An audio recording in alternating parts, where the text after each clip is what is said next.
കേരളത്തിൽ ഇപ്പോൾ രാമായണ മാസം ആചരിക്കുന്നതിന് പരമേശ്വരൻ്റെ നേതൃത്വത്തിൽ 80കളുടെ തുടക്കത്തിലൊക്കെയാണ് ഈ കർക്കടകത്തെ ഒരു മഴക്കാല മാസം എന്നുള്ളതിൽ നിന്നും ഒരു രാമായണ മാസമാക്കി മാറ്റുന്ന പരിപാടിയൊക്കെ നടന്നത്.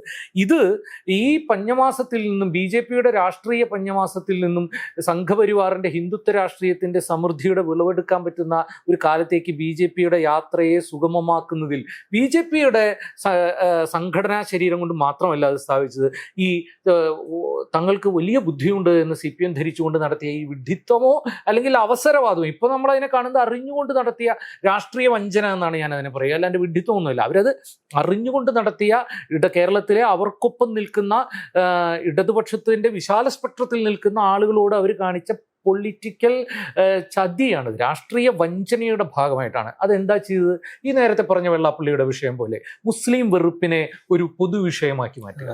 മറ്റത് മുസ്ലിം വെറുപ്പ് എന്ന് പറയുന്നത് വേണമെങ്കിൽ ശശികല മുതൽ കുമ്മനം രാജശേഖരൻ വരെ ഓടിക്കളിക്കുന്ന വാക്കുകളായിരുന്നു എങ്കിൽ, മുസ്ലിം വെറുപ്പ് എന്ന് പറയുന്നത് വെള്ളാപ്പള്ളിയിൽ നിന്നും പിണറായി വിജയനിലേക്കും പിണറായി വിജയനിൽ നിന്നും CPMൻ്റെ സൈബർ പോരാളികളിലേക്കും സംക്രമിക്കുന്ന ഒരു സാംക്രമിക രോഗമാക്കി മാറ്റിയത് CPM ആണ്. കഴിഞ്ഞ ഈ കാലത്ത് ഒരു മടിയുമില്ലാത്ത രീതിയിൽ മുസ്ലിം ലീഗ് വന്നാൽ എന്തോ വലിയ അപകടമാണ്.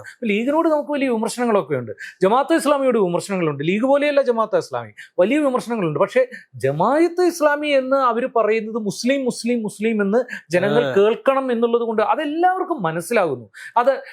അത് അങ്ങനെയല്ല എന്നാണ് അവർ പറഞ്ഞതെങ്കിൽ കൂടി ഇങ്ങനെ ഈ മുസ്ലിം വെറുപ്പ്, മുസ്ലിങ്ങളോടുള്ള വെറുപ്പിനെ, മുസ്ലിം അപരത്വത്തെ നിർമ്മിച്ചെടുക്കുക എന്ന് പറയുന്നത് സംഘപരിവാറിൻ്റെ ഒരു പ്രത്യയശാസ്ത്ര രാഷ്ട്രീയ പദ്ധതിയാണ് ഇന്ത്യയിൽ.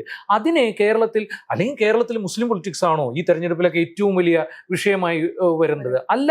ഇപ്പൊ 3 സീറ്റ് നേടിയ BJPയുടെ പൊളിറ്റിക്സിനെ, സംഘപരിവാറിന്റെ പൊളിറ്റിക്സിനെ ഈ തെരഞ്ഞെടുപ്പ് കാലത്ത് CPMന്റെ നേതാക്കൾ എത്ര ടാർഗറ്റ് ചെയ്തിട്ടില്ല? ഒന്നും ചെയ്തിട്ടില്ല എന്നുള്ളതാണ്. അവർ മുഴുവൻ ഊന്നിയത് ഇവിടെ ജമാഅത്തെ ഇസ്ലാമി അത് ഇത് എന്ന് പറഞ്ഞാണ് അവർ ഊന്നിയത്. അതല്ല ഇന്ത്യയിലെ മെജോറിറ്റേറിയൻ ഹിന്ദുത്വ ഫാഷിസ്റ്റ് പൊളിറ്റിക്സിനെ കുറിച്ച് സംസാരിക്കാനുള്ള ചരിത്രപരമായ ബാധ്യതയുള്ള ഇടതുപക്ഷം കേരളത്തിൽ ആ ചരിത്രപരമായ ബാധ്യത അവർക്ക് ഏറ്റെടുക്കാൻ പറ്റാത്തത് അവർ ഇടതുപക്ഷമല്ല എന്നുള്ളത് കൊണ്ടാണ്.